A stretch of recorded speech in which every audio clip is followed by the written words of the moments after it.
She put her together a period kit to keep in her backpack. I don't even know what that entails. So I would have been so lost. I'd have been like, well, here's some toilet paper and some duct tape. Do what you got to do. You're listening to the Nacho Kids Podcast, where we discuss all things step family related. Real stories, real people, real help. Your hosts are the creators of the Nacho Kids Method and the Nacho Kids Academy Step Family Coaching Team, Lori and David Sims. Hey, man with no name. That's the nicest thing you said to me all day. I know. I'm saving the one time I can use your name for later. Oh, okay. Okay. I know we talk about button pushers a lot, but our guests today, a couple, of course, the man is a button pusher. Why you say, of course, the man? There are many proud women button pushers in America and around the world. I know. Andrea's one of them. Now, wait a minute, because you do this too. No. Oh, come on. What? You don't want to admit it, but you've done it recently. What did I do? And not only did you do it, but you enjoyed it. What? You did something to your son. And I was like, oh my gosh, you're button pushing. And you were just laughing. What did I do? I was like, see how fun it is? What did I do? I don't remember. Then it didn't happen. It did happen. No. And I mentioned it when it happened. Oh, I know what it was. Putting stuff on the coffee table. Exactly. Yeah, that's exactly what it was. And it wasn't pushing his buttons. No. Don't try to back out of it. No. See, he pushes my buttons and will say, you need to clean up this coffee table, all this stuff on the coffee table. And we got a new coffee table. And he's like, it won't be long till it's full of papers too. So that day before he came home from school, I ran in there and threw a bunch of papers on there. Pushing his buttons. No, I was proving him correct. You're pushing his buttons. It didn't work anyway. But you were trying to push his buttons. No, I wasn't. So it's amazing. No, to push somebody's buttons, you're trying to get them riled up. Exactly what you were trying to do to Jackson. No, because he riles me up by telling me to clean up the mess on the coffee table. There is no way you're going to explain your way out of that one. You're just wishing I was a button pusher. No, I don't wish you were. Yes, you do. There's no room in this house for two of us. Exactly. Well, and I'm not one. Actually, that'd be three of us. Yeah, because you are one. I'm not. I think secretly many people are. No. And they don't want to admit it. No. Yeah. No. I think so. But see, you're a closet button pusher. You do it to make people mad. No, I don't. You do it to make me mad. There might be some truth in there. Yeah. Because if I get really mad, then I start cleaning. Yeah. Our house is clean right now, guys. Mm-hmm. It was funny. I read a Facebook post and it said, well, my husband realized that if he makes me mad enough, the whole house is clean. Mm-hmm. She said, so he continues to make me mad. It's worth it. No, it's not. It is. How about help clean up instead of trying to make us mad? There's a genius idea. Because if I make you mad, I don't have to help you clean up. Because you're like, get away from me, I'll do it. But do you know the amount of energy it takes to be angry versus the amount of energy it takes to be happy? Look, don't be mad at me because you can't handle your own emotions. Oh, Lord, you sound like my sister. My sister, one time I helped her do something and I told her, I said, you make me feel guilty. She's like, don't blame me for how you feel. Exactly. Now I see that your sister was more right than wrong. Oh, Lord. Thank goodness she's not here to hear that. Because that would be bad. All right. Today, our guests. The button pusher and his wife. Crystal and her button pusher husband. Because remember, her name has to come first. Oh, okay. There you go, pushing buttons again. I'm not pushing buttons. Pushing somebody's buttons. Somebody out there is like... It's chivalry, David. It's chivalry. Really? Yeah. Really? Do you not know what chivalry is? Yeah, that's what happens when you stay out in the cold too long. No, that's shivering. Goober. You know what chivalry is because you opened my door for me. I know. And my name goes first on stuff. No. That's why it's Mr. and Mrs., not Mrs. and Mr. No, that's why everything that you find with Nacho Kids is Lori and David. Well, that's because this is your company. Well, see? I'm just a flunky in the closet. All right, let's talk about our kids. Okay, they've been married 3 years. He has 2 kids, a son that's 15, a daughter that's 13, and they have the kids 50-50, but Crystal has no kids of her own. Okay. Okay. Her husband, button pushing Mike, PM, is a stepkid himself. He had a stepmom that nachoed and a stepdad that didn't. And let's just say the stepdad and him didn't have a good relationship. Imagine that. Mm-hmm. The hardest part of blending for Crystal was feeling like she didn't belong in the pre-made family. Mm-hmm. I think that's even harder when a childless stepmom comes into the picture, because at least with Jackson, it was, I still had my little family. Does that make sense? Mm-hmm.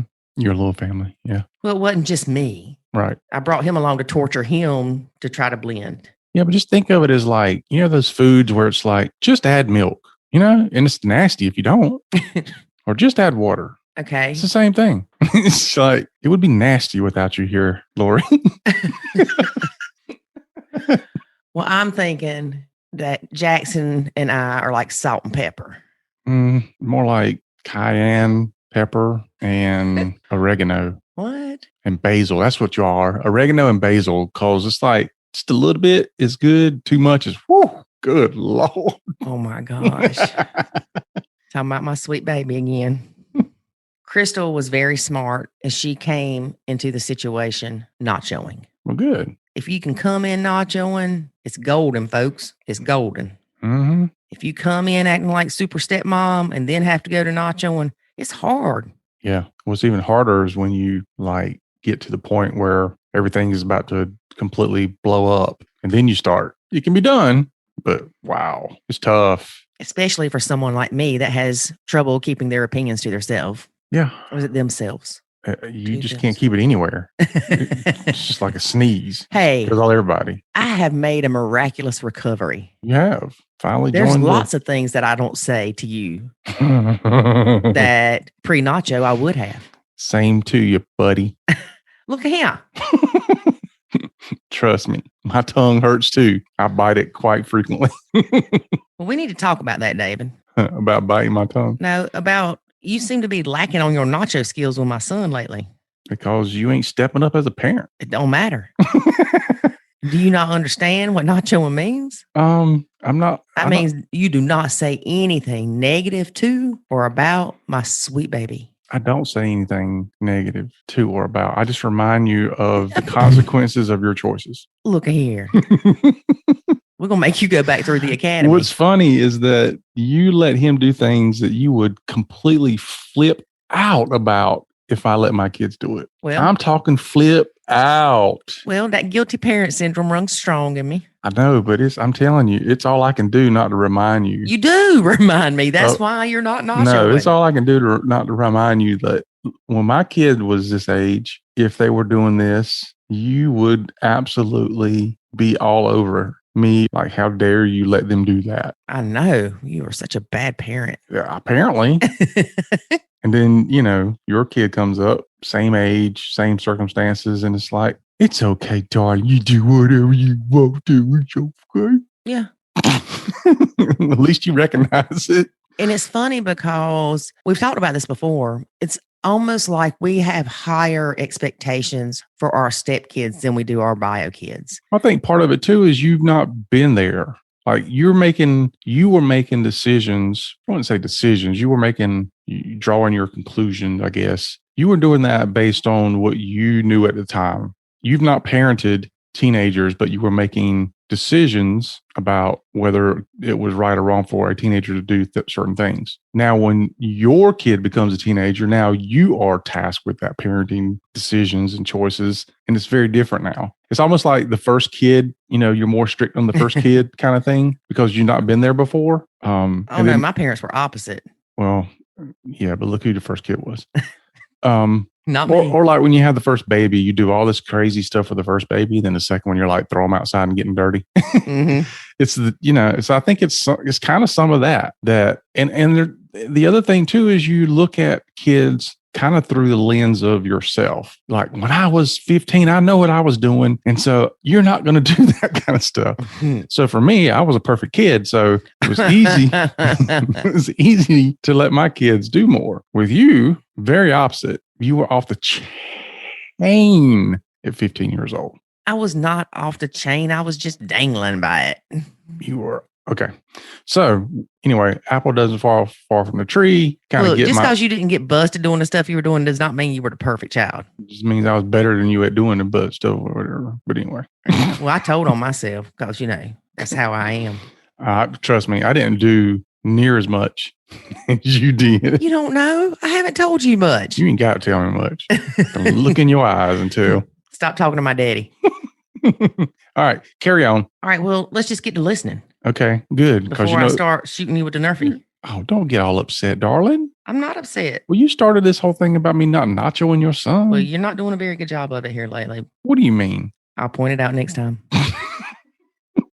We're gonna have a keyword. A keyword? When you overstep your boundaries. What about when you overstep yours? Your kids are gone. It don't matter no more. And I re-engaged. Okay, what about the keyword when you're not doing the parenting thing the way I think you should do it? Then you just remind yourself that he's not your kid. And I'm not your daughter for you to tell what to do. Stay in your lane, David. Stay in your lane. All right. Well, let's hear a little bit about the academy and how you can learn how to nacho each other's kids. And David will be starting the Nacho Kids boot camp again soon. No, I won't. I'm the perfect step parent. Lord help. As we end this on a lie. What? I'm kidding. David and Jackson have a good relationship. Now after 20 minutes of fussing about it. No, y'all do. But there are times that you'll say, if that was my kid, and then I just tune you out because I'm like, if I hear what you've got to say, then I'm going to play tit for tat. And that's never good. I have not said that in weeks. All right, y'all. I'm just reminding you of the differences in being a parent and a step parent. That's all. Okay, that's good. Let's move on. Okay, here's a word about the academy. There is a way to save your sanity and your relationship, and it's called the Nacho Kids Academy. In the Nacho Kids Academy, you will learn the skills and knowledge to properly nacho, techniques to handle step family challenges, ways to improve your communication, and much, much more. Visit NachoKidsAcademy.com and sign up today to join other step parents who are seeing the life-changing benefits of nachoing. Again, that's NachoKidsAcademy.com. Today we have Crystal and Mike. Hey, Crystal and Mike, how are y'all? Hi, guys. Great. How are you? Why can't it be Mike and Crystal? It's never Mike and Crystal. Because C comes before M. Oh, that's a good cop out. Yeah, it is. Because I even say Lori and David. Interesting. You put the best foot forward. Exactly. I'm okay being behind. Crystal and Mike is perfect. Come on now. Let's get it going early.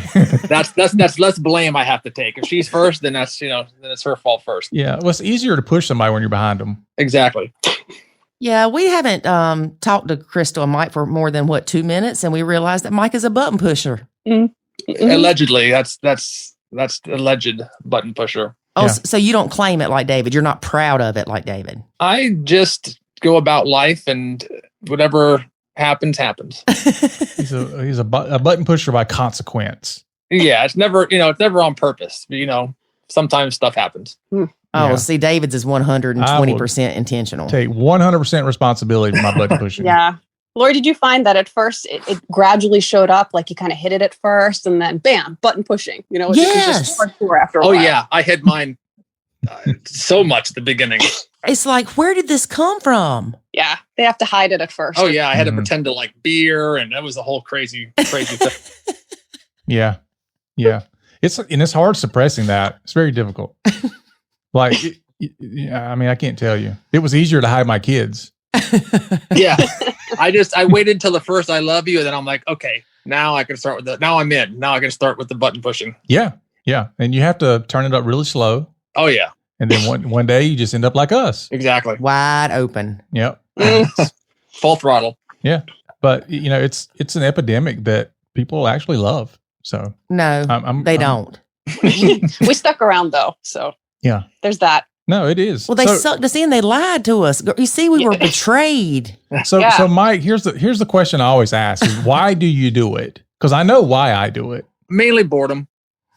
Okay, we'll be sitting. If we're sitting watching, she makes me watch all this garbage TV, and if we're sitting watching 90 Day Fiance or that's a good reason to make her mad. Or Love After Lockup or one of these shows, and I just get bored. It's like, I'm just going to take her sock off and throw it at her face.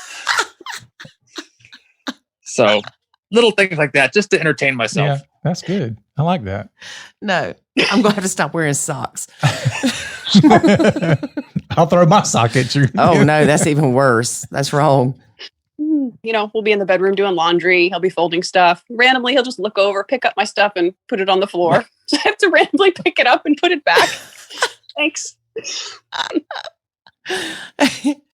Trying to spice up the laundry. Yeah. I don't even know what to say to you, Mike. I mean, David would just be so glad I'm folding laundry. He wouldn't mess with that part. No. Mm-mm. Well, I'm folding my laundry, and then she's folding. We're separating it, and every once in a while, I'll be done first because she wears 8 outfits a day, so I've got minimal things to fold. So when I'm done, I'm still in the room, and if I get, if it's boring and you just accidentally knock off a pile of clothes. He's like a cat that needs to push things off of shelves. Yeah. Just to get my attention. I like those dressers where all the drawers are exactly the same because you can just move them around. They go and they start checking like, where's my stuff at? Well, hers are overflowing. I couldn't even begin to try to move them around. There would be an avalanche. Same here. I've got enough socks to last a whole year without washing any. There's literally a whole drawer of socks. I've got 3 drawers, but they're small drawers. No, these are. It's a pretty big dresser, and one drawer. Like I have one small nightstand, socks and underwear. She has a whole dresser. One for socks, one for underwear. The other 3, I have no clue what's in there. Don't look. But they're all full to capacity. Well, see, I have a drawer for white socks, a drawer for black socks.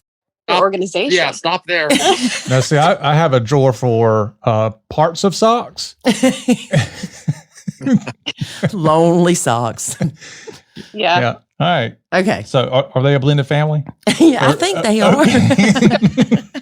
I'm not sure anymore. Yes, they have been married for 3 years. Mike has a daughter who is 13 and a son who is 15. And Crystal is child-free. I am. Wow. You turn around and walk away. It was like the great white buffalo when I found her. She was single, had no kids, had a good job. And I was like, man, I got to corral this somehow. Yeah. Now that's interesting because when I was in the dating world, I guess you could say, I was all over the dating world. Look here. I didn't know which way to swipe. It just didn't work for me.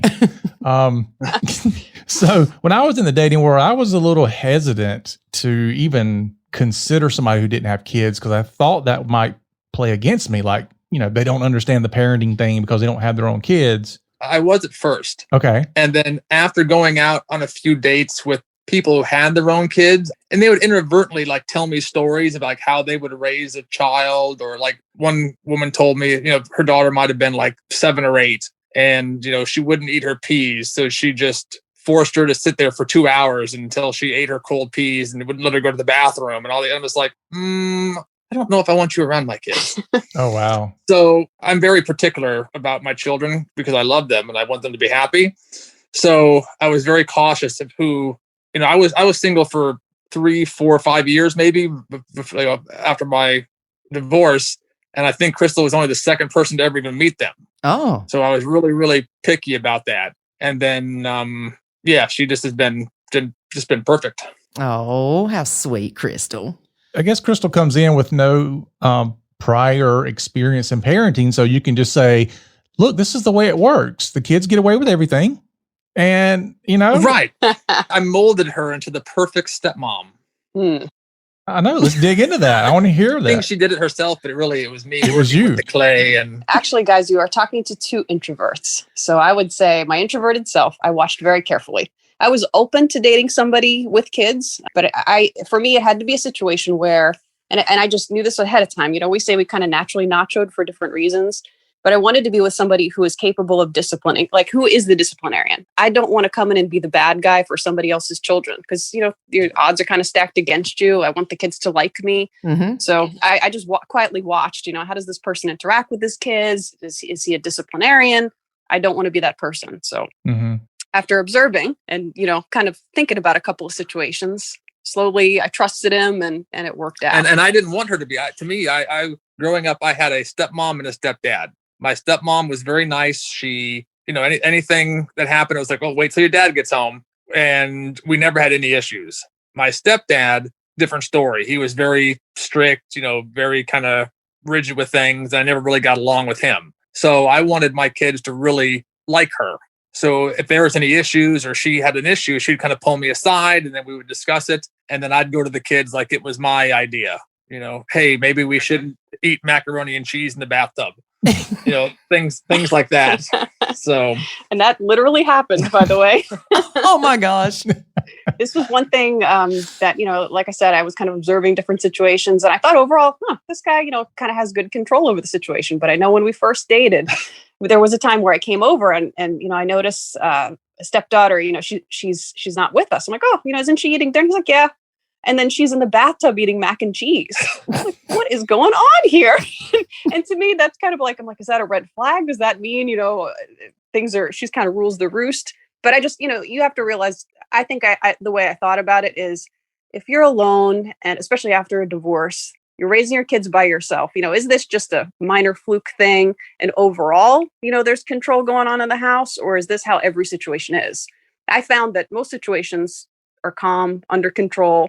Just kind of a weird thing here and there about, eating mac and cheese in the tub. Now, I did later talk to him and say, hey, if your daughter is going to eat mac and cheese in the tub, I'm not cleaning that up. Just establishing that. Just sounded to me like they were multitasking. Well, when she was younger, she didn't eat a lot. So we would have dinner. She would pick a few things, not really eat a lot. And I was very worried about her not getting enough food. So then when she would take a bath, she would be like, oh, I'm hungry. So I'd be like, oh, great. Any chance I can get her to eat more food?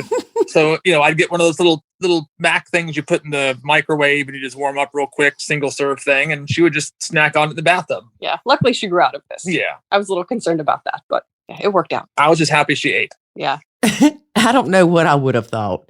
Now, if I would have found out that one of the kids was eating mac and cheese in the bathtub, I'd have been like, okay. Yeah, especially as a woman without kids, a single woman, I'm kind of like, do I want to take this on? So that did flag me a little bit, but I didn't see a lot of other situations like that. Well, I think it would have changed the flag from, maybe a pink to a red if there was a bell that they rang, wanting more or wanting something to drink. No, she had a mac and cheese button.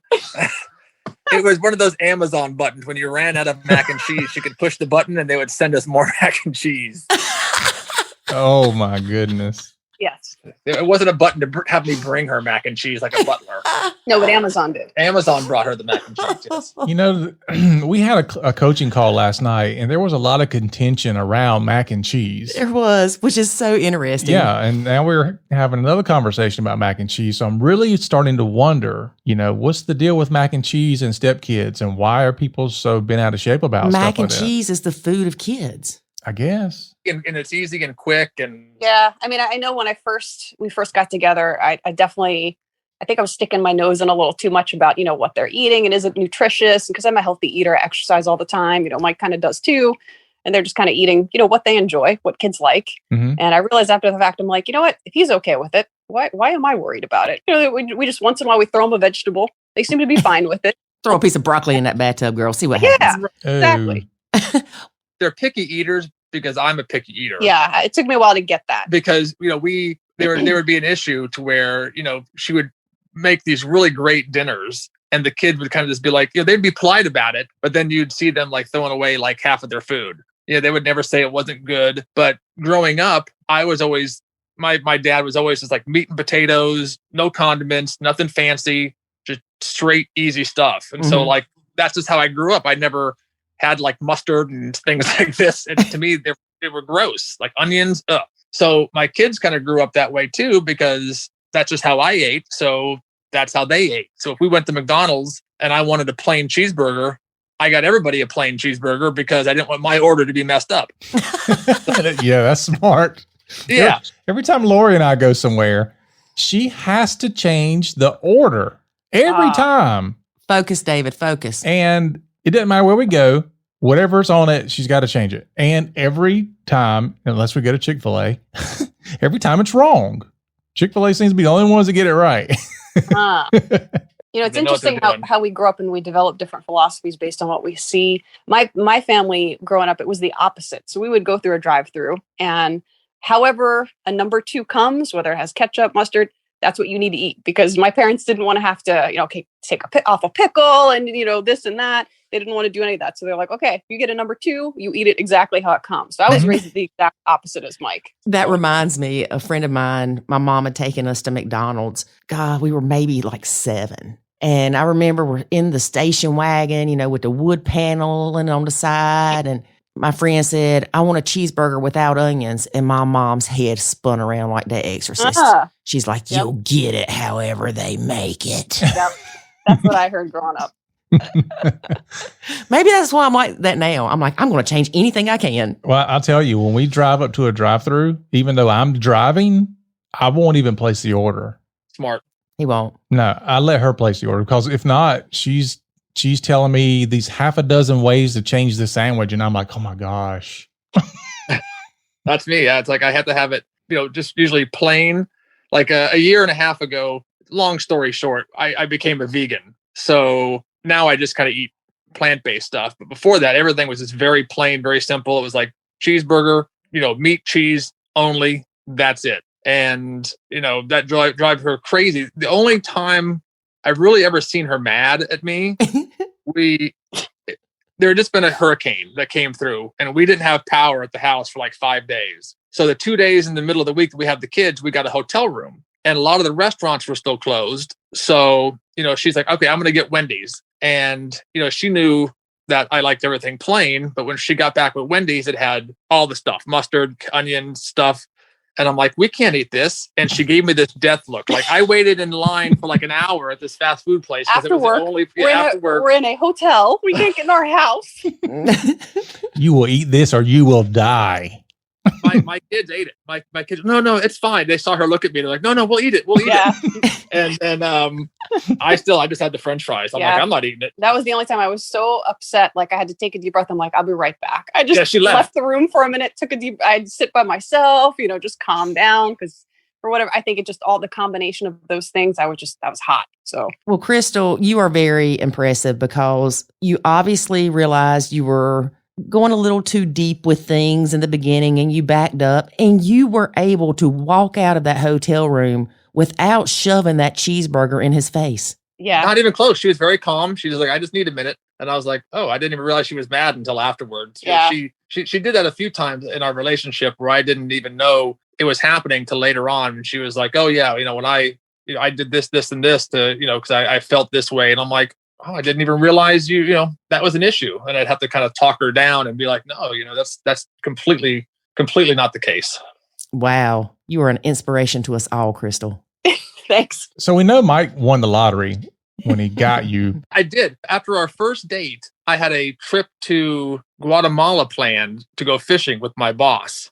And I was going to be gone a week. I texted her every day while I was gone so she wouldn't forget about me, who I was, because we'd only gone on one date. And she's like, isn't this expensive to do? I'm like, nope. I got a good plan. And I got back, my bill was like $190 in text messages. I didn't want her going out on other dates and seeing anybody else while I was gone for a week. I'm like, she'll forget about me. Wow. I love it. So Crystal, how did you feel though? Because you're, maybe at some point you were like, I'm open to dating somebody with kids. I mean, I don't know how old you were, but I know at my age when I was back out dating, you couldn't only find anybody that didn't have kids. Yeah. Same situation. Yeah. But I'm sure your friends and family probably looked at you and were like, are you sure? Are you really sure you want to do this? Yeah. I mean, when we were dating, I think I was 36 when we met.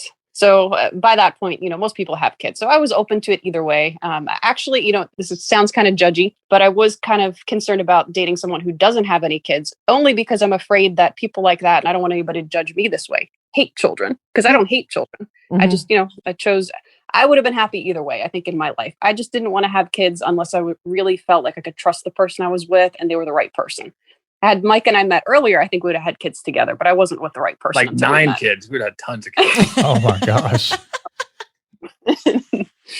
But, I always felt like I wanted it to be with the right person. And I didn't meet the right person until I met Mike. So I was just kind of okay at that point. And I was done at 2. After 2, I was like, okay. Yeah. So that was one of the things we talked about when we first started dating. It's right off bat. We want, both. I said, hey, I don't want any more kids. And she's like, good, I don't want kids. And it's like, excellent. The next year, he gave me the best Valentine's gift ever by getting a vasectomy. So We agreed early on, but I think that's one of those things that's really important for people to discuss right away. I mean, you're just dating somebody. So some people are like, oh, I don't want to talk about serious stuff, but I wouldn't want to get too emotionally attached to anybody if you're not on the same page about something so important. So. Yeah. I think vasectomy should be talked about the first date. Yeah. It pretty much was. Yeah. I bring that up to her all the time. You hear that Meatloaf song, I'll do anything for love, but I won't do that. I got a vasectomy for you.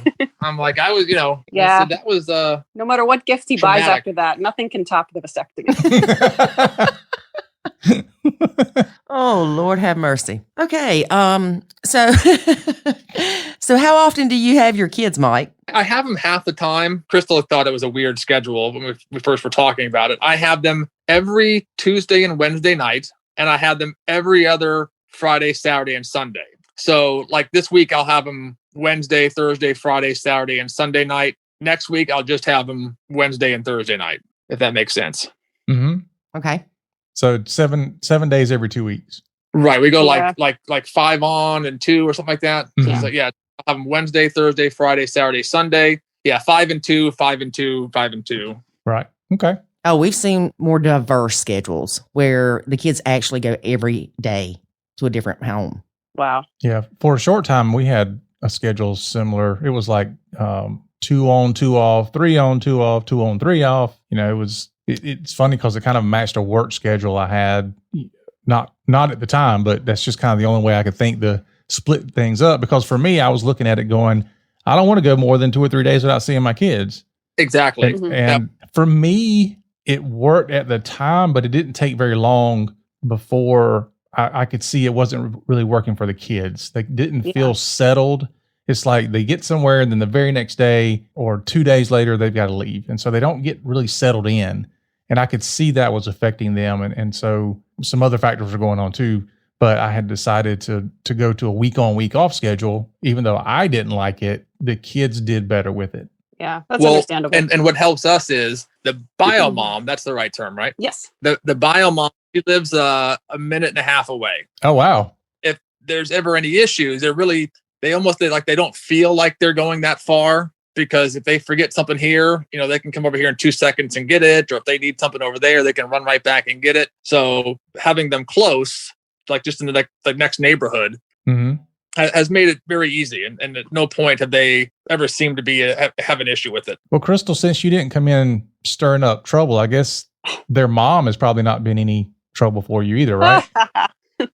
It's been pretty peaceful overall, I would say. But I think there's a couple of reasons for that. For one, I think Mike has good control over the situation. If she texts about things that are not related to the kids and stuff, I think he knows enough not to respond to it. And I have made some efforts to, not that she did anything, negative or anything, but that was a fear, going in with somebody with kids. I think I was more afraid of the bio mom's role, but I put walls up. I kind of subscribe to the whole tall fences make good neighbors philosophy. Don't give her too much information and she won't have too much, to create problems with, I think. Mm-hmm.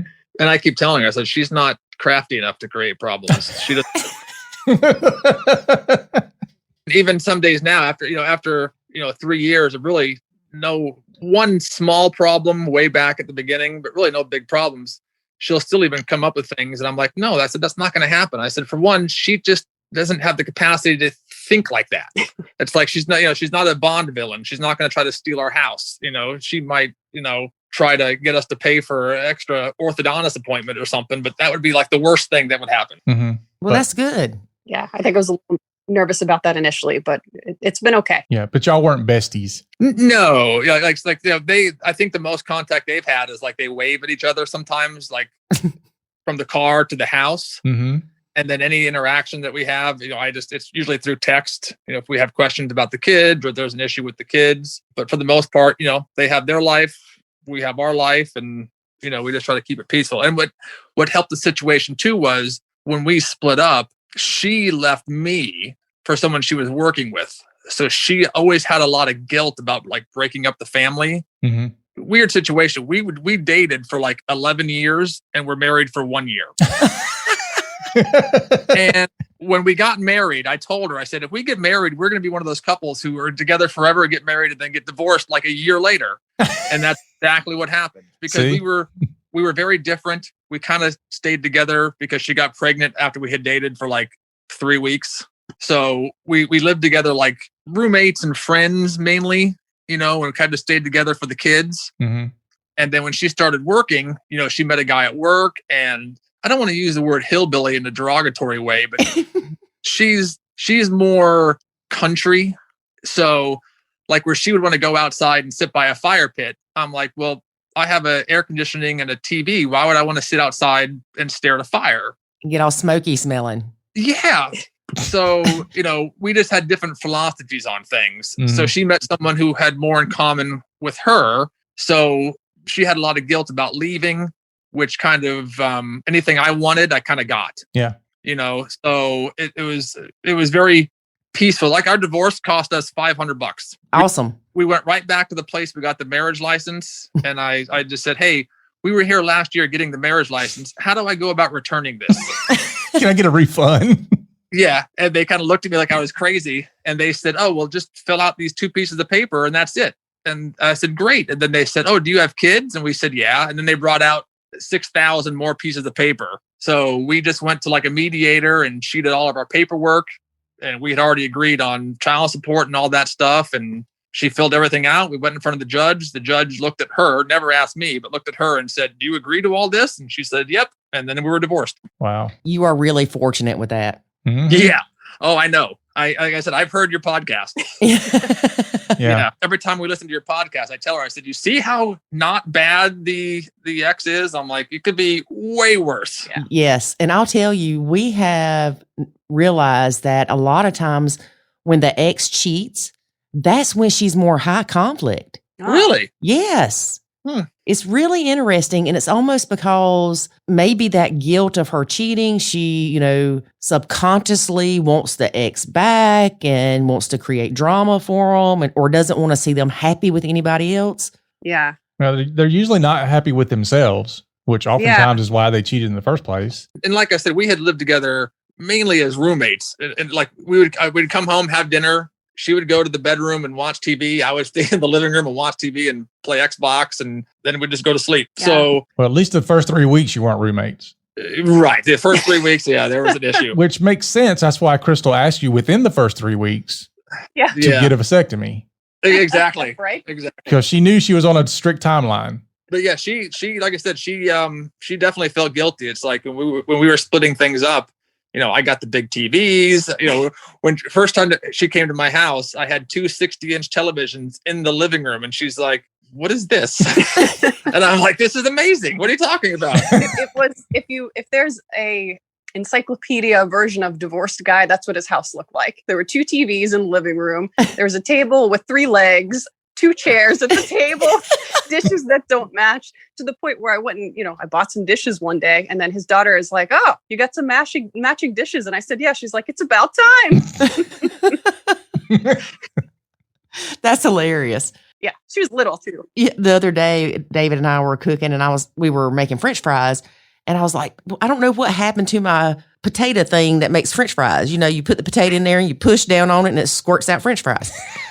And I was like, he's like, I don't remember ever seeing one of those. I'm like, it was blue. And then I'm like, wonder whose house I left that at. There's many a guys, but there's probably David. She didn't leave her toothbrush. She left her. I left my potato thing. Potato French fry maker. Somebody's enjoying that. I know. Uh-huh. Crystal, how did you feel with the ex living so close? Since it's been peaceful, it's okay. It's convenient for the kids because they can go and get their stuff if they forgot. But I told Mike, as soon as they graduate high school, or, they're done living here through college or tech school or whatever they want to do, we need to start looking elsewhere. Only because I would love like a fresh start, just to not feel like I'm in the old neighborhood, and It is our house. I've heard some podcasts where I feel bad for the people that, the new person moves into the marital home. That's rough. Yeah, That was me. Yeah, we didn't have to do that, thank goodness. But, even it'd just be nice to get a fresh start after this. So you want to move to the country and, have a bonfire? Yeah. Well, funny story. Now we redid our back porch. Now this is what we do. And now we have a fire pit. We can light a fire. You know what? It's about being with the right person, I think. So now the ex is looking, going, what in the world? I couldn't get him to do that when I was with him. Yeah. Well, that's the funny thing. It's like that was an insecurity of mine. I was married before, and that marriage ended in conflict for sure. So it's just hard for me to understand how somebody wouldn't want somebody back who's a good person. If there was no real conflict, but I guess some people just drift apart. I never had an experience like that. So that's something that, sometimes I'm kind of like, are you sure you aren't trying to get my husband back? That's why I get defensive over texting and stuff like that. Mm-hmm. But because I'm amazing and she can't understand why anybody wouldn't want to be with me. Well, yeah, actually. Well, that's kind of how I felt about David for a little while. I was going to say, felt? That button pushing, dude. We got to work on that. Yeah. I'm kidding. I got a good one. I do, David. Stop looking at me like that. I'm waiting on the punchline. No, it's true. It's true. So is she still with Hillbilly? Yes. Yes. They've had a child together, which again has made my life a lot easier because now she's more worried about that child. So, they have maybe like a 1 or 2 year old, and then my kids are much older, so it's just been a little easier actually since she's had that other kid as well. A sweet little hillbilly baby. Yeah, running around with no shoes on and with a piece of straw hanging out his mouth. Right, chewing tobacco. Yeah. So Crystal, I'm curious. You moved in. One thing we see often when there's a dad and a daughter, especially if ends up being the older. Well, honestly, sometimes it doesn't matter. But anyway, there tends to be a time frame in which she's the younger. She's the younger? Yes. Okay. So there tends to be a time frame in which the daughter kind of has had to step up to do some of the chores of the house and things like that maybe she didn't have to do before. And there tends to be what has been termed the mini wife syndrome. Yeah. Where, the daughter kind of feels like, she's taking on the mom/wife role. Did you run into that at all? Well, first of all, David, there were no chores being done. Yeah, remember, she was eating macaroni and cheese in the bathtub. Yeah. However, there were a few times where she asked me, we're both sitting on the couch and she comes out and she's like, Daddy, who do you love more, me or Crystal? Oh. I'm just like, I have no idea how to respond to this kind of thing. So I just kind of got quiet. I don't think it was me or Crystal. She wants to be the favorite. It's like, well, Daddy, who why your favorite? Who you love more, me or Michael? I think that was my response at the time of like, oh, you're his daughter. Of course, you're going to be first, kind of thing. I would rather like default to that than have any kind of conflict with her. And then she kind of on her own said, well, maybe he loves us both the same kind of thing. So it's not bad stuff, but uncomfortable stuff sometimes. That has, calmed down over the time. Now they're best friends and I get banished to the room to watch football and they're out there watching more garbage TV. Yeah, well, at least you got 2 60-inch TVs you can default to. No, I had to get rid of one. I only have 165 and 150. Wasn't one broken? No, one was for like football and one was for video games or wrestling. One was for wrestling on one side and then football on the other side. Of course. Yeah. Yeah, I don't see how you deal with that. It's tough. But that's awesome that they're ganging up on you. I love it. No, they've gotten very close. And she'll sometimes ask me, she's like, I don't want to feel like I'm stepping on the bio mom's feet by taking her to get haircuts or doing some things. I don't want to make her mad. And I'm like, but listen, when you guys get along like that, that makes me really, really happy. Mm-hmm. So what would you rather have? Me really, really happy or her upset a little bit? Yeah. In reference to that, I know I took her for to get her hair colored one day. And I always ask approval first. I'm like, hey, can you text your ex? This is what Lana wants. I'll have her show a picture of what she picked out. Is that okay? So I did. And then got it colored once. She acted like she loved it. And I think Mom kind of made fun of her and said it looked bad. And so she brought it up to me the other day. And then one time I took her for a haircut and it did come out bad. So she's 0 for 2. But yeah, that kind of thing. I'm like, am I stepping on toes doing this kind of stuff? And sometimes it makes me want to just pull back, completely. But then I had brought it up to Mike and then he kind of said something along the same line, like, do you want to upset Bio Mom a little bit or do you want me to be really happy? Like you guys doing things together and bonding. And I'm like, well, I want you to be really happy. So puts things in perspective. It does, but it's a fine line too, because by upsetting Bio Mom, you could put the child in a bad situation. True. And I don't want her to, convince the kids that I'm not a good person to, bond with. Right. Some bio moms do that. And I've never had in the 3 years a complaint from the bio mom about, oh, why is Crystal doing this with my daughter? Never one time. Even on Mother's Day one year, she sent me a text saying, hey, tell Crystal Happy Mother's Day. I couldn't have asked for a better, stepmom for the kids. Wow. Yeah. So see, not a bad situation. A lot of it is in her mind. Yeah, it's true. I guess sometimes I'm like preparing for things that, may or may not happen. I blame the Nacho Kids podcast because they have a lot of bad stories.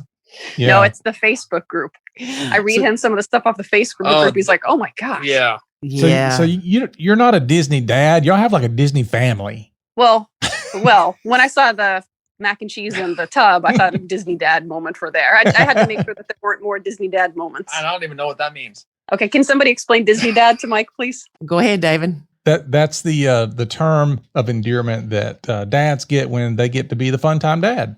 And they don't make their kids do chores or have responsibilities. And, there's the child is 16 and the child is saying, go get my socks. And they run, go get their socks. We're pretty blessed. They both, my daughter has wanted to start earning an allowance. So she now, cleans their bathroom once a week and does the dishes every night she's here. Mm-hmm. And my son, he's pretty low maintenance. He takes care of his clothes and stuff. And, they don't eat or drink in their rooms. There's no mess. So that's our rule. Different rules at mom's house. Right. They're pretty good. I will credit bio mom with this. I think one thing I appreciate about, we're kind of from the North. We're like city people, but, like Mike said, she's kind of country style, but I appreciate like the Southern manners and values that the kids show. Cause sometimes they have good manners. And also I see that they appreciate things. And I can see just some of the things that they say that we're not saying over here about appreciating what you have. Like Michael even brought up like getting a car, inheriting a car from his grandma and stuff like that. He's like, I don't want to seem ungrateful. So those words, sometimes I can tell them they're coming from mom's side. So I like that about that. And I respect that. And I appreciate that from that side of the family. Mm-hmm. That's really good. Why in the world do you two listen to the podcast? Because it sounds like you have like nothing going on to where you would be searching for stepfamily help. In the beginning, when we first met, so my parents, I don't know if we mentioned this already, they've been married 50 years. So I have no real experience with blended families at all. Mike, he comes from a family where he's had a stepmom and a stepdad. But for me, I think initially, and it has nothing to do with anything that anybody said or did, Mike always tried to make me feel, part of the family and always encouraged us to do stuff together.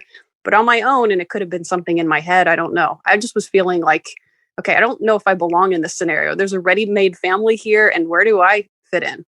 So I started researching some articles and listening to some podcasts, and that's how I came across you guys. So I think I was looking for what is my role here? Okay. And so what made you stick with this podcast? What was it that said, okay, this is kind of my tribe. I get this.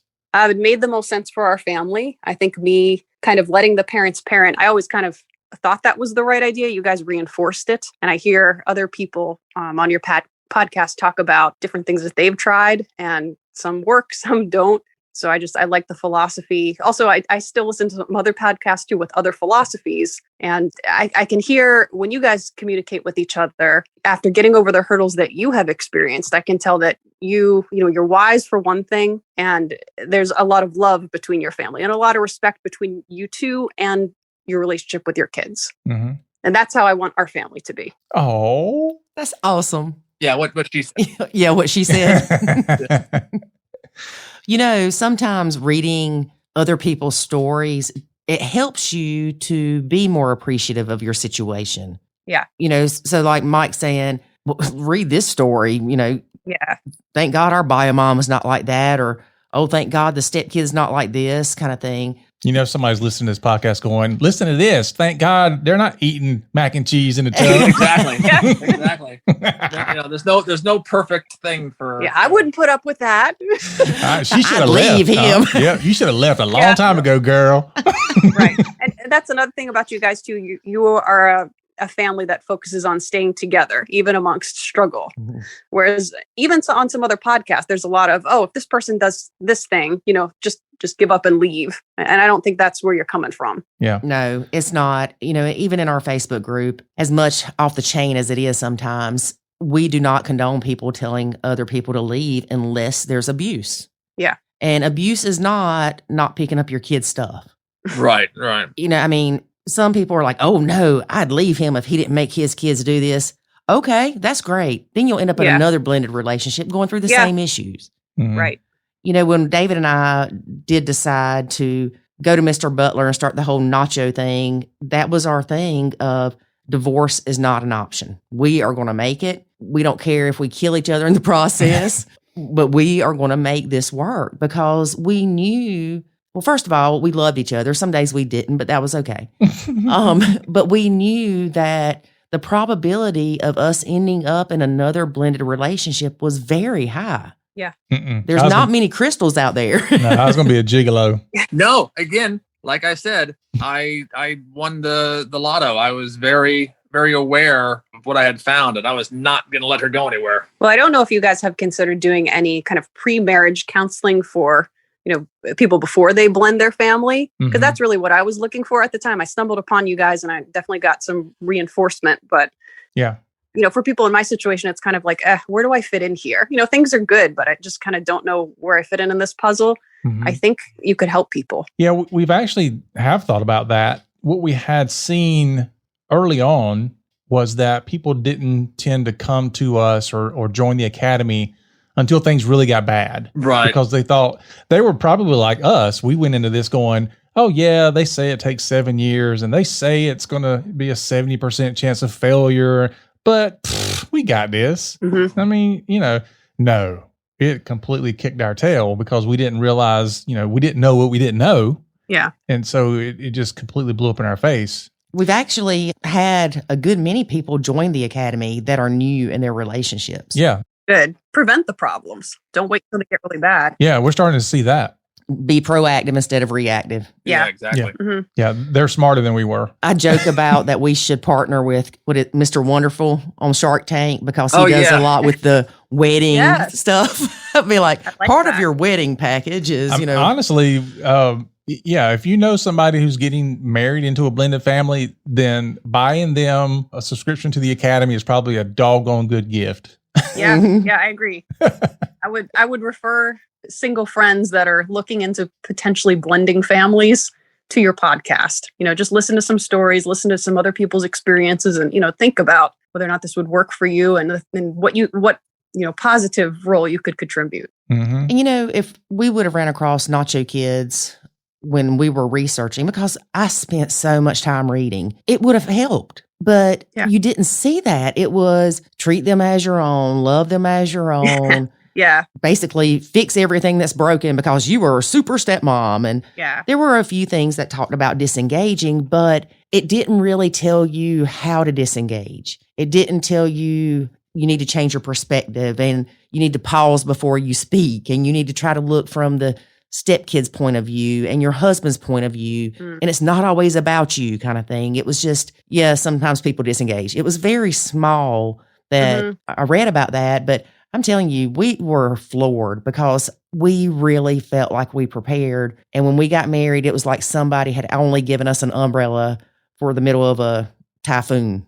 And I think that's, again, I'm glad Crystal found you guys because I know ever since she's been listening to you guys, it's helped her just with, any kind of little anxiety about, the situation. It's really, really helped her kind of, just like she said, it reinforced what she kind of already thought, but it's really helped her, kind of say, okay, now I know I'm doing the right thing. I think it might be helpful for people to understand too, before they get involved in or before they're locked in, I guess, that kids actually appreciate a Nacho kind of approach. Mike's kids appreciate the fact that I don't try to mother them. I don't try to tell them what to do unless, they're lighting something on fire, then I'll step in. But I respect the fact that they have two parents that can function, that tells them what to do. And having a great support from the bio parent is huge. Like Mike, his approach is, okay, I'll handle the discipline. You guys just have fun together. So I get to be the grandma / fun aunt. I just have a good time with them. So that him taking the pressure off of me having to parent just gives me an opportunity to kind of organically grow a relationship with the kids. And that is awesome because that little girl is going to have you as a confidant. She's going to be able to come to you with things that she's afraid to go to her mom and dad about. Exactly. Hope so. Yep. You're welcome. Yeah, Mike, you did a good job there. Yeah, he does. Yeah, Mike's like, I'm just glad she's not coming to me and talk about that stuff. No. She put her together a period kit to keep in her backpack. I don't even know what that entails. So I would have been so lost. I'd have been like, well, here's some toilet paper and some duct tape. Do what you got to do. Okay, we really need to come up with a man's period kit to show what you would have done versus what Crystal did. Oh my God. It's like I tell them now. I said, look, when you guys turn 18, you'll get like a going away kit. Here's some money and a bag of ramen, and you guys, enjoy life. And a 50-inch TV. You can come visit. Yeah, each of you can take a TV and have a nice day. Give them one of your plates from your matching collection. Yeah. That is so funny because I don't know if you've seen it in the Facebook groups. I'm sure not only ours. Well, probably only ours would you get this advice, but they'll say, oh, my husband wants me to talk to my stepdaughter about periods and girly stuff. And I think I read that one. Yeah. And I don't want to. And they're like, girl, he can Google that crap himself. And what would he do if you weren't there? And oh my God, they act like it's the most disgusting thing. Learn about periods, dads. And I mean, you should get a divorce. Yeah. Right there. Yeah, hey, I'm not even allowed to joke about the divorce. Like me again being hilarious.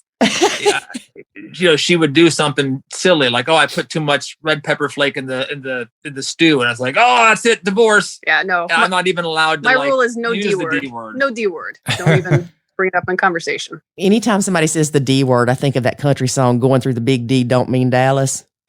Do you know what I'm talking about? No. Oh, it's too hillbilly for you. We do not know a lot of country music. I'm just learning. We live in an area where there's a lot of country music around us. So we're like, okay, let's learn, but we don't know much. Well, it's an old country song because country songs depress me actually. So I don't. We do love the sad. Yeah, we only like the sad ones. Like, we want like sad Garth Brooks and Dixie Chick songs. Yeah. We don't want the happy Red Solo Cup songs. We want the depressing ones. Yeah. Yeah. It's like y'all are all in. I tell you. Yeah.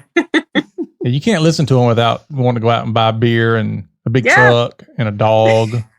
We like the ones that make us cry. Yeah. Sad one. Yeah. Yeah. Who is it that sings the "He Stopped Loving Her Today"? Oh, I don't know. You might know the older stuff than I do. No, the one I don't really listen to country, but Brad Paisley has a song that reminds me of Lori to a T. Oh. And it's I made her listen to one. This might be the same one that you always bring up for me. It's called "Waiting on a Woman." Okay, no. No, this one was called like. What was the one like? If I died Jan, today, would she know how much I love you? Something like that. Oh, that's Garth Brooks. Okay. Yeah. Oh, that one's sad too. Yeah. Yeah. That song, "He Stopped Loving Her Today." Oh my gosh, it's the saddest song ever. Well, now as soon as we hang up, it's going to be playing on some speaker in the house now, and y'all are going to be crying. Yep. Because it's sad. Because he stopped loving her that day. Oh. Well, we're going to have to talk to some country singers about coming up with a blended family song. Oh my gosh, blended family anthem. Because you would think most of them have blended families already, so they should be able to have a song about it. Yeah, I think the closest thing we've come to that is that Christmas song that Lori likes. "A Merry Christmas from the Family." Yeah, it talks about going and drinking beer at Christmas and buying tampons and Marlboro Lights. Well, I know the country one about the Christmas shoes. That's the only country Christmas song I know. Oh, yeah, that's kind of sad. Exactly. We only like the sad songs. Yeah. What is wrong with you people? I know. I don't know. We're weird. You're so happy that you have to find sad stuff to put in your life. Actually, that was one of the things oddly that we bonded over when we first met is we both loved sad songs. Lionel Richie and all the most depressing 80s stuff you could find. That's our stuff. I didn't ever think Lionel Richie was depressing 80s stuff. It can be. It can be like a hello. Yeah. I guess so. Yeah? Yeah, we have a Lionel Richie cutting board in our kitchen. Oh, what was it, David? We got stuck on those songs. It was Michael Jackson we were talking about. And it was like, I think at the end of one of the podcasts, the outros that we do. It was. And, we're like, just beat it. Oh, that was a thriller. And I mean, we were just, we were off the chain with that one. That's what happens when you hang around to the end. Yeah. Yep. You never know what's going to happen at the end. That's for sure. Oh, boy. Yeah. One time we said, if you've heard this message at the very end, give us a call and we'll give you $1,000. And nobody called. No, we did not. Oh, my God. No, we did not. He's lying. Everybody's going to be listening to the end. It's like, we're going to start doing like they do at the Marvel movies. It's like if you hang around after the credits. Oh, yeah. Got to have a post-credit podcast. That's right. Yeah, all the bloopers that I edit out that David shouldn't say in public. Yeah, definitely. Well, one thing I did, well, you don't know, but one thing I did recently, my kids have been out of the house now for the triplets moved out 3 years ago. I think that's right. Yep, and then Avery moved out a year before that. Yep. So 3 and 4 years ago, my kids have been gone. And just the other day, I sent all of them a message and I said, I just want to thank you guys for sticking in there with me through all the dark times. And just to let you know that because you did that, we're able to help so many more people avoid those times or help them through those times. And that would not have happened if you hadn't have been there and stuck with me through that stuff. Oh, that's nice. And they were sending me messages back like, thank you. And we're so glad everything is better. And, we're glad that we stuck to it as well. We like Lori and all this stuff. And the one kid, that we never thought would give 2 cents about what we're doing sent me a message back and said, I'd love to be on the podcast. And I was like, what?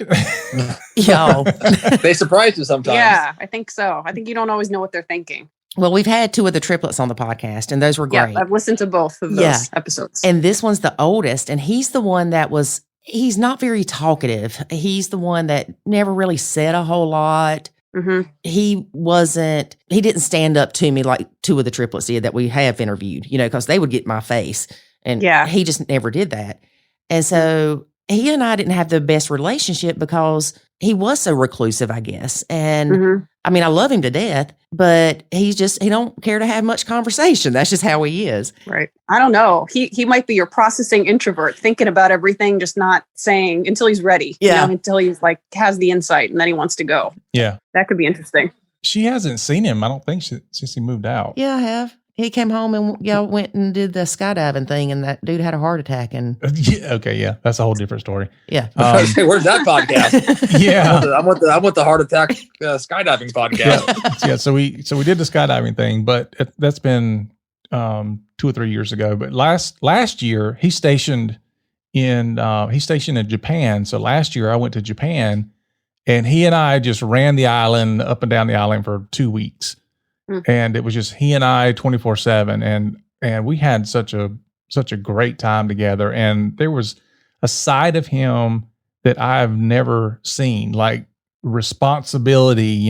He was responsible. He knew how to get around, the subway stations, and he would go in and order food on his own and something like that. Some people are like, what? He ordered food, so what? This kid wouldn't talk to people. Right. For him to be in a place where people can't even speak the language that well, and he's running around, by himself. That's amazing. Mm-hmm. That's impressive. Yeah. And so he's a very different person than he was a few years ago. So it's, the military's been great for him. It's not the same reason you think, like people are like, oh, send him to the military and they'll, make him so respectful and shape him up. He was never disrespectful. He became more disrespectful when he joined the military.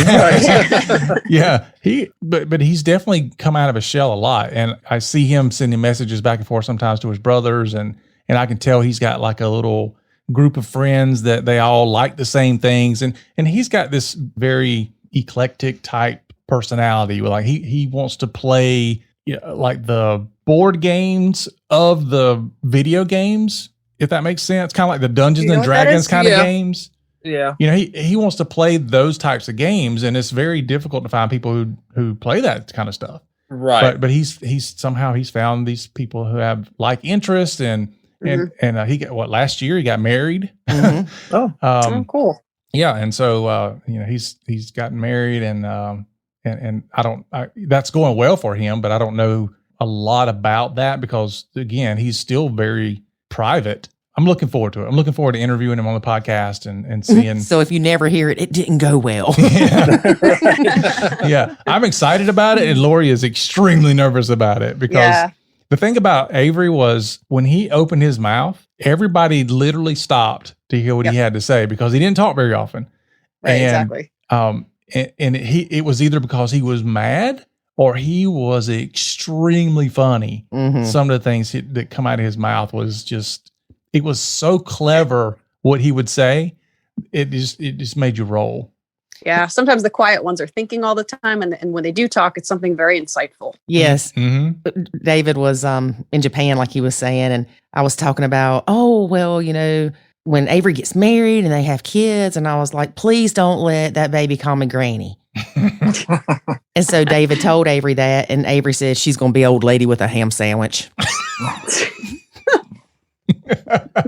Yep, that's going to be her name. Mm-hmm. And you know what? Perfect. I love it. And it's because he is so quiet. It's like, he recognized me. Like I exist. So it's going to be interesting for sure. Mm-hmm. Yeah. He's also supposed to be writing a book on, it was 100 things not to say to your wife, taking examples that David said things to me. Oh gosh. So, but it's now, I think it's turned into 1,000. Yeah, I blew that 100 away pretty quickly. Yeah. David would Right, say yeah. something to me and you'd look over at Avery and he'd act like he was writing in his little notepad. I think I'm on 872 now. Yeah, probably. Mm-hmm. Sweet. Getting there. Exactly.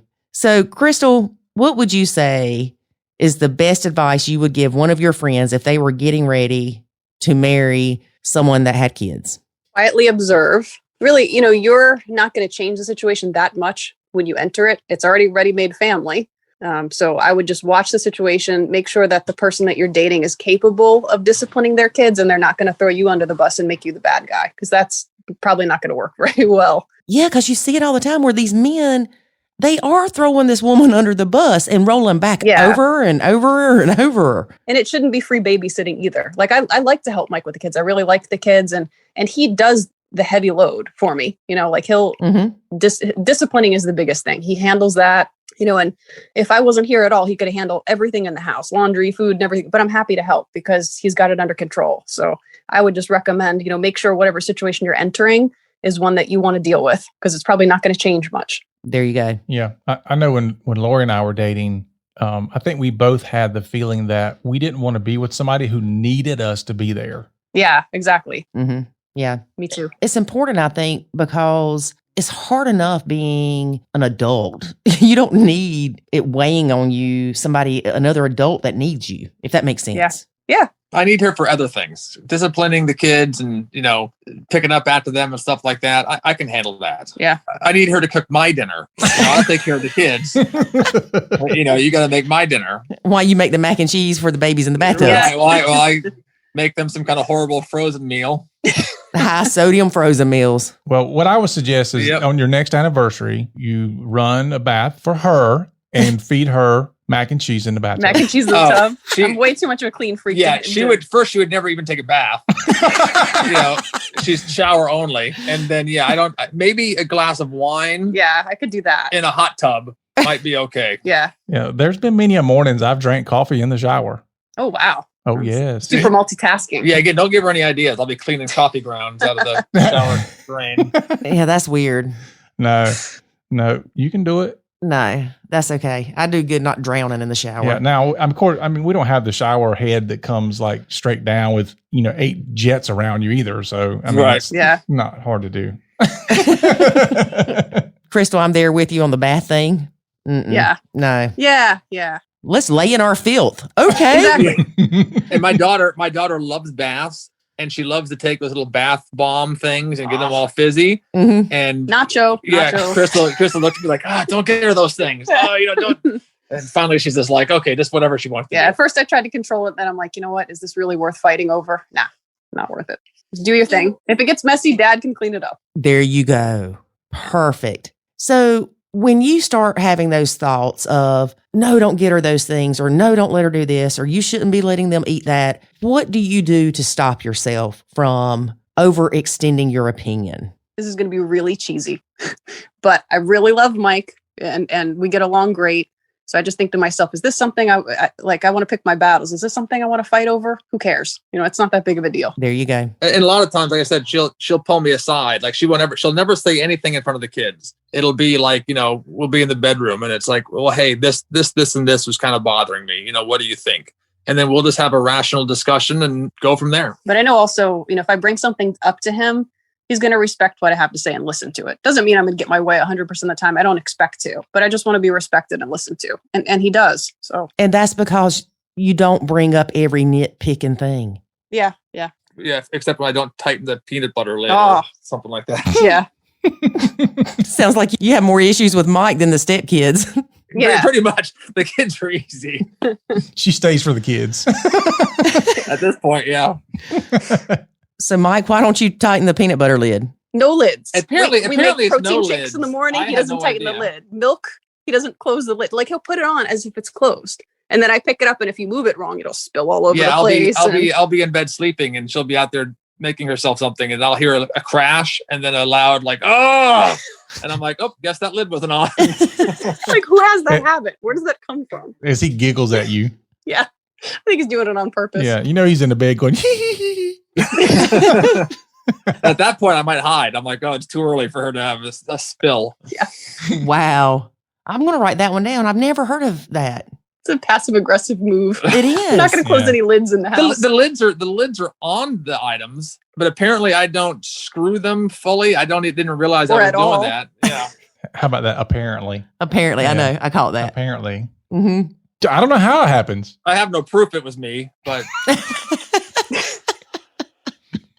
Blame it on the kids, Mike. What are you thinking? Yeah. I don't think that my 15-year-old is eating my my vegan protein powder, so it's either me or her.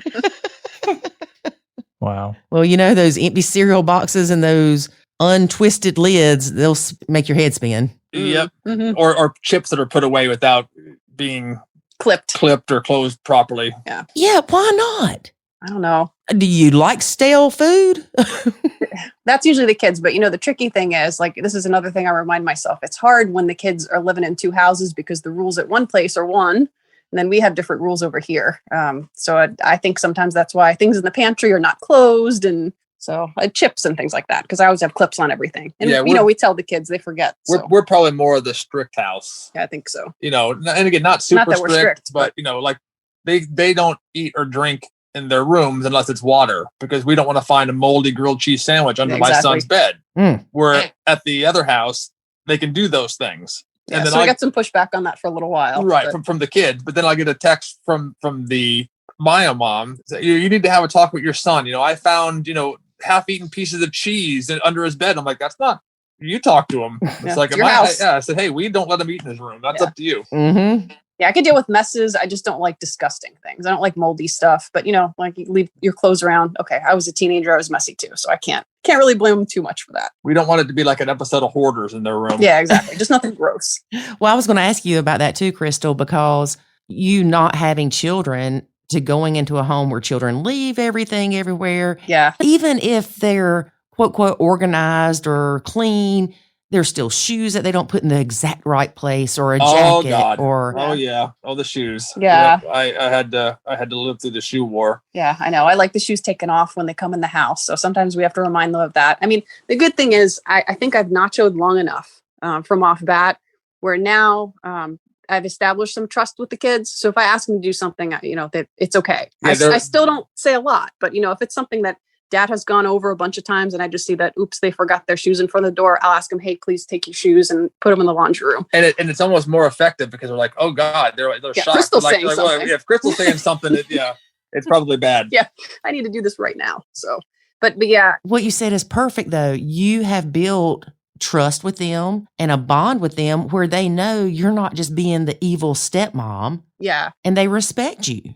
Yeah. Mm-hmm. As the step parent, you never have the advantage of like growing up with our bio parents. They brought us into the world. They can take us out. That's not the case with me. Amen. So, Dad, maybe, but not me. So, and she's actually calmed me down a little bit because I would sometimes get into kind of loud arguments with my son over things. And, afterwards she'd pull me aside and be like, hey, it's probably not that big of a deal. And, he might be right on this. And it's like, once I'm calmed down, I can kind of think about it and I'll go back in there and be like, okay, Crystal made me see that I might have overreacted on this. But that's also given her some points. It's like, okay, sometimes they think, Crystal is on their side. Yes. So, right. I mean, if the bio parent in the house has your back, that makes a huge difference. I think it's a perfect combination of if you nacho a little bit, bio parent has your back and doesn't let them disrespect you, you're golden. I think that's the goal.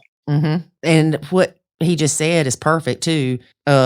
He goes in there with his kids and says, Crystal made me realize that I may have been overreacting or whatever. Right. Because that's golden. It really is. Yeah. That's like giving you, the crown, the stepmom crown. Yeah. I can't think of any particular situation, but sometimes, we'll be with them and Mike will say they need to do something and they're like, well, Crystal wouldn't make us do that. That must be coming from you, Dad. All right. It's like, if you only knew.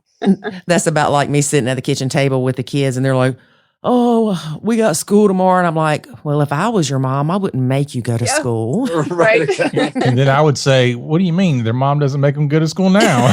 Yeah. I'm the only one got any sense around here, apparently. Yep. Or my daughter, she's very artistic. So she wanted to dye half her head pink and half her head blue. Oh, yeah. And I'm like, are you sure you want to do that? And she's like, well, Crystal would think it's pretty. And I'm like, okay. Yeah. Meanwhile, in the back, I'm like, I don't know if she should do that. But, I'm not going to be the bad guy. So I'm like, it's up to your parents.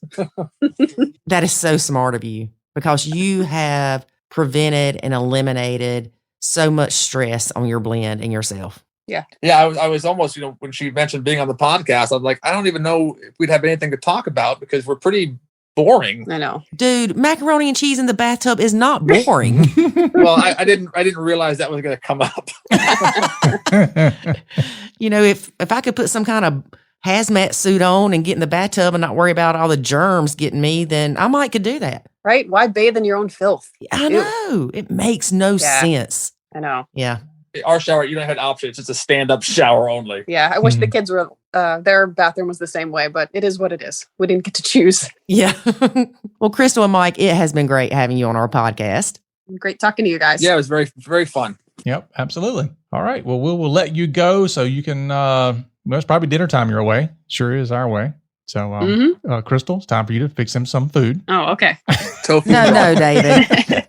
No. What do you mean no? He said Crystal cooks for him. Just because you don't cook for me doesn't mean other women don't cook for their men. It's happened. I've seen it on TV. It happens. I'm going to tell you, the only reason I cook is because of my son. Yeah. Kids need to eat. He told his doctor that I only have him eat high sodium frozen meals. That's our kids had a frozen big banquet baked ziti thing for dinner tonight. Yeah. As you say, Lori, you should only care as much as the parents do. So whatever. There you go. And she is the parent. And David, he'll eat cereal and not complain. Yeah. I lucked out on that for sure because I just don't like to cook. But again, because of my son, we've actually started cooking the HelloFresh meals. Oh, yeah, they're good. We did that for a while. Yeah. They are. Yeah. They really are. Except for they lie about their prep time. It'll say 5-minute prep time, and 35 minutes later, I'm still in there chopping up a lemon. I know. Kind of small portions, too, was the only thing. Yeah, well, we ordered the one where you get 4, that servings for 4, and it feeds 3 of us definitely plenty. Yeah. Yeah. Okay. Yeah. Mm-hmm. Yeah. But we've enjoyed that because it gives Lori and I kind of some time together because we're always head down working all day long. Mm-hmm. And we have to be, I don't know about you guys, we have to be fairly intentional about time we spend together. Otherwise, we just kind of go in our separate ways all week long. Yeah. And so this gives us a time during the day, every day to kind of stop and say, all right, we're going to, cook together and do this thing. So I'd rather it be painting or something like that because I hate cooking. I don't mind the cooking. Crystal does like to cook, sometimes to a fault. Like when I came home Monday night, she had this grand chowder planned, and we usually eat kind of early because I get off work at 5. We're usually eating by 6. 7 o'clock, she's still cutting vegetables, and I'm like, okay, we need to talk about this. Wow. And he was helping too in the kitchen because it was an instant pot meal, so he's got that going. He's like, okay, 7:30. What are we doing? Hey, man, that Instant Pot is killer, though. Mm-hmm. It is, yeah. Especially for vegetarian food. Well, I was going to say, you can slap a whole frozen chicken in there, and it's done in 20 minutes. I'm sure, yeah. It's that vegetarian chicken. For rice, we just throw in rice and a ton of different vegetables and shut the lid. And when it's 10 minutes later, the rice is cooked, the vegetables are cooked, and yeah, it's great. Ready to roll. That and the air fryer are 2 main go-to things. Mm-hmm. Yes, I got an air fryer. Like Kohl's had all these coupon codes. My son has been using that like crazy. He'll cook hamburgers in it. Yeah, we do too. Yeah. My niece told me I could hot dogs in it. He cooks fish sticks in it all the time. I mean, everything. Yeah, fish is good in there. Mm-hmm. Yeah, we upgraded ours to a a bigger Ninja one that had a bigger basket, but we can put like our Beyond Meat sausages in there and just anything. Yeah, it's great with potatoes. Potatoes. Oh, have you guys tried potatoes in the air fryer? Nope, but I'm writing down upgrade air fryer to Ninja. Oh, here we go. Yeah, we got this. Yeah, it's very thin. This one is like you can actually like fold it up Kind of against the weird wall, shape. so it's like a space saver. But it's got a huge basket. You can see into it, so you don't have to take it out and like shuffle the food around every once in a while. Yeah, the potatoes are the best I've ever had. He'll slice them up and then he'll put olive oil, everything bagel seasoning on the potatoes.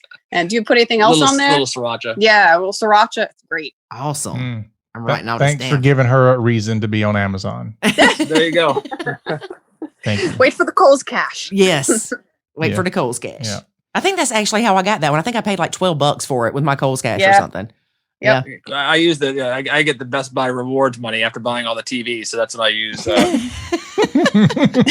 use for the air fryer. Yeah. So yeah, Perfect. go buy more TVs so you can get an air fryer. All right. Well, Crystal and Mike, thank you again. And we look forward to talking to you again in the future. Okay, thanks, Yeah, guys. thank you for having us on. Thank you. All right. Bye-bye. Bye. Of course, I enjoyed having Crystal and Button Pushing Mike as guests on our podcast. Not only because they now have me looking for a Ninja air fryer. Oh, they had those at the auction the other night. They were the Mac Daddy, like dual, not drawers. What are they? The little slide-in things? Baskets. Yeah, they had 2 baskets. It was amazing. I thought about you. Apparently not enough. I thought about you and how we didn't need something else sitting on our counters, It can go in the pantry. nor do we need anything else in there. Okay. I'm starting to go to these auctions with you. Nope. Yep. Nope. That's my time away from you and your lovely son. David, What? I'm just laughing about the time that we went to the auction and I bid on something I didn't know what I was bidding on. That's every time you go to the auction. No, it was fun. I had a good time. No, yeah. She's like raising her hand. Finally, she wins. And she looks at me and goes, "What did I win?" I'm like, "Oh my gosh, really?" Well, I couldn't see and you weren't there. And I'm like a foot shorter than you. Not really, but like a half a foot shorter. And you would have been able to tell me what they were pointing to. But you're supposed to know that before you bid, not afterwards. Well, they were where I was. They were bidding on what I thought was what I wanted. So But let's just go ahead and tell people I probably tripled my money off of what I bought. you got lucky. Yeah, I did. Hey, Look, you you're got supposed lucky. to. You married me. That's true. Yep. You're supposed to know what you bid on before you bid. That's how it works. You don't bid, then go, okay, what was they it that I don't was say trying to we're buy? bidding on pallet number 7. They say, all right, we're bidding on this. Here's a bunch of miscellaneous stuff, which is what I had looked at that I wanted. Next thing you know, Lori's the millionaire. Yeah, and then I think one of the other previous times you went to the auction with me, you bid on all kind of crazy mess. Like, You making up stuff. no, you're bidding on old money. Oh, I love old money. Yeah, like here's a quarter from 1972, and Lori bids $10 on it. I'm like, That- it's a quarter. It's still worth a quarter. That is not true.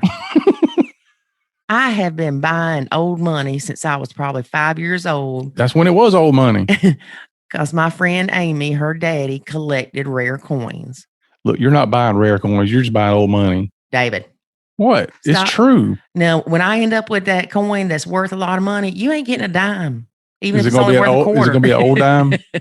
Of course it'll be an old dime, but you ain't getting it. Yeah, trust me, you ain't got no money worth anything more than the face value of what it is. Oh, all lies. All lies. I have a solid silver quarter. Oh, Thank you. And it's probably worth 27 cents. and you pay $5 for it, I'm sure. No, I looked up and got it out of a drink machine. All right, let's get back to what we're supposed to be talking about. Well, quit fussing with me And it's so easy. Oh, you know. because you're pushing my buttons. No, I'm not. Yes, you I are. don't have the energy for that. Leave me alone. So David asked Crystal and Mike, like, why are y'all listening to our podcast? Because it sounds like y'all have a good blend. Mm-hmm. And of course, I said for entertainment value. And she said, no, that has helped her. And not only because they hear stories and go, oh, thank God, that's not us. but because it validates her need to step back. Mm-hmm. She's saying, see, I am doing this right, Mike. And go drink your hard lemonade. I'd love to have a drink made after me. It'd be awesome. I can think of a couple of names. I'm sure you can. David's douche. No, you didn't. All right, let's wrap this up because I'm telling you what, had about enough of you already for David's today. dirty lemonade.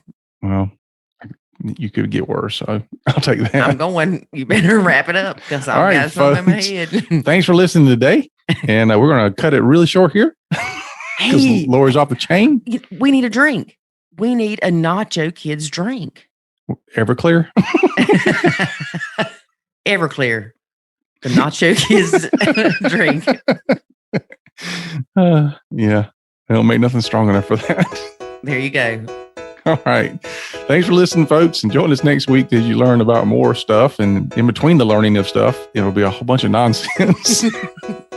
Remember, life is good when you nacho. Thanks for listening to this episode of the Nacho Kids Podcast. Find us online at nachokids.com. Until next time, remember, life is good when you nacho.